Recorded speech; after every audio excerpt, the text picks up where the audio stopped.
ចាប់ផ្ដើមការងារពីថ្ងៃដំបូងបងប្អូនជាការងារដែលយើងស្រឡាញ់បងប្អូនអាចធ្វើការងារអស់ពីចិត្តបងប្អូននេះគឺជាប្រភេទអីវ៉ាន់ដែលភ្ញៀវគាត់កំងជាប្រភេទអាវកតុយថៃជាមួយនឹងសំពត់ជាមួយនឹងប្រភេទសំពត់វ៉ាល់បងប្អូនពណ៌នេះគឺស្រស់ស្អាតសម្រាប់បងប្អូនដែលគាត់ស្រឡាញ់ពណ៌បែបស្រាលស្រាលបងប្អូនម៉ូដកតុយថៃនេះដែរគឺនាងខ្ញុំធ្វើការបញ្ចេញកតុយថៃតែ4លេខទេបងប្អូនដោយសារអាវនេះគឺសាយ S បងប្អូនអញ្ចឹងគឺខ្ញុំអត់យកធំទេបងប្អូនដោយសារតែភ្ញៀវគាត់កំងចង់បាន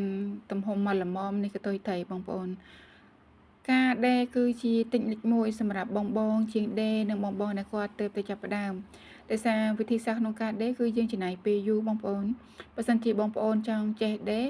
គឺយើងរៀនដេរសិនបងប្អូនដើម្បីឲ្យវាច្បាស់លាស់នៃការដេរពេលដែលយើងមករៀនក្បួនគឺងាយនឹងធ្វើបានលឿនហើយយើងឆាប់បានយល់ចេះកាត់ចេះដេររួមទៅតែម្ដងណាបងប្អូនដោយសារតាការដេរគឺជាគ្រឹះដំបូងមួយដែរសម្រាប់បងដែលគាត់ឆ្លាញ់វិស័យកាត់ដេរពេលដែលយើងរៀនដេរចេះគឺយើងអាចកាត់គឺតាមក្រោយដោយសារអីការរៀនកាត់គឺធ្វើពុំគឺយើងចំណាយពេលលឿនជាងការរៀនដេរបងប្អូនការរៀនដេរការចាប់ម៉ូដគឺយើងចំណាយពេលច្រើនជាងការធ្វើពុំណាបងប្អូនការធ្វើពុំក៏យើងចំណាយពេលវេលាច្រើនដែរតែបើសិនជាអ្វីដែលខ្ញុំធ្វើជាទូទៅគឺការដេរគឺវាមានការចំណាយពេលយូរជាងការកាត់ពុំបងប្អូនណាដូចនេះខ្ញុំដែរឬក៏អត់ដោយសារតែជាទូទៅបើសិនជាខ្ញុំធ្វើការដេរដោយសារតែយើងមានម៉ូដច្រើនបងប្អូនបើសិនជាមានប្រភេទប៉ាក់ទៀតគឺយើងត្រូវចំណាយពេលច្រើនសម្រាប់ប៉ាន់ប៉ាក់ហើយនឹងការធ្វើម៉ូដហើយការដេរគឺវាមានផ្ទាំងច្រើនហើយនឹងក្លុកក្លៀតក្បាច់ក្បូរវាច្រើនបើរៀនក្បួនកាត់បើសិនជាបងប្អូនដែលគាត់មានដងណា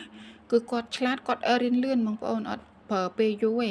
តែចំពោះការដេរវិញគឺរៀនរាល់ថ្ងៃបងប្អូនយើងរៀនរាល់ថ្ងៃដោយសារអីម៉ូដសម្លៀកបំពាក់ភាគច្រើនវាចេញមកម៉ូដប្លែកៗហើយវាអាចនឹងច្នៃទៅតាមអារម្មណ៍របស់ជាងដេរដូចគ្នាដែរអញ្ចឹងការដេរគឺយើងរកទំនុកក្នុងការដេរបើសិនជាយើងអត់ស្ទាត់ក្នុងការដេរគឺយើងរកវិធីក្នុងការដេរឲ្យចេញអត់ឃើញដូចគ្នាដែរណាបងប្អូនការដេរគឺសំខាន់សម្រាប់បងជាងដេរដំបងដូចគ្នាដែរហើយនេះក៏ជាតិចនិចមួយសម្រាប់បងដែលគាត់ចង់ចាប់ផ្ដើមវិស័យនេះដូចគ្នាដែរដោយសារតែបងដែលគាត់ទៅចុះឈ្មោះចូលរៀនវិស័យកាត់ដេរបើសិនជាខាងបងមេជាងគាត់ឲ្យយើងរៀនដេរខ្ញុំយល់ថាបងត្រូវតែរៀនដេរសិនទៅយើងរៀនដេរបណ្ដាយើងរៀនក្បួនបណ្ដាល្អដូចគ្នាបងប្អូនដោយសារតែ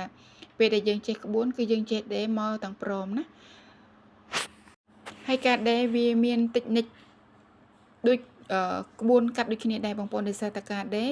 គឺយើងត្រូវតែមានតិចនិចសម្រាប់លួចកលាក់រៀងឬក៏វិធីក្នុងការដេរធ្វើម៉េចឲ្យវាបានស្អាតរៀបរយល្អដូចគ្នាអូខេអរគុណ